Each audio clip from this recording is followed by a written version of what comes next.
The Brothers of Darkness by Polarny RZ. As their name suggests, the Dark Brotherhood has a history shrouded in obfuscation. Their ways are secret to those who are not themselves brothers of the Order.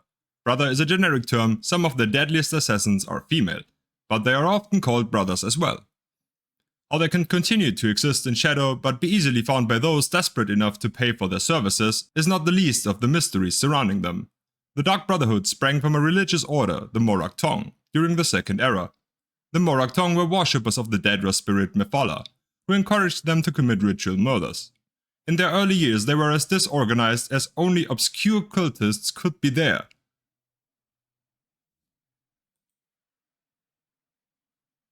In their early years they were as disorganized as only obscure cultists could be there. There was no one to lead the band, and as a group they dared not to murder anybody of any importance. This changed with the rise of the Night Mother. All leaders of the Morak Tong, and then afterward the Dark Brotherhood, have been called the Night Mother. Whether the same woman, if it is even a woman, has commanded the Dark Brotherhood since the Second Era is unknown. What is believed is that the original Night Mother developed an important doctrine of the Morak Tong, the belief that while Mephala does grow stronger with every murder committed in her name, certain murders were better than others. Murders that came from hate pleased Mephala more than murders committed because of greed. Murders of great men and women pleased Mephala more than murders of relative unknowns. We can approximate the time this belief was adopted with the first known murder committed by the Morak Tong.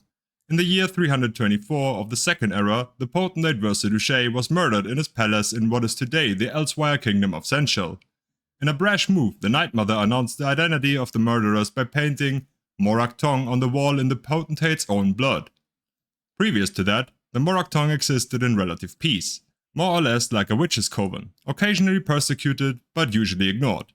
In remarkable synchronity at the time when Tamriel, the arena, was a fractured land, the Morak Tong was outlawed throughout the continent. Every sovereign gave the cult's elimination its highest priority. Nothing more was officially heard of them for 100 years.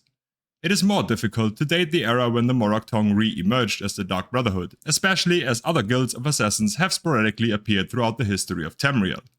The first mention of the Dark Brotherhood that I have found is from the journals of the Blood Queen Arlimahera of Hagathi. She spoke of slaying her enemies by her own hand or, if necessary, with the help of the Night Mother and her Dark Brotherhood.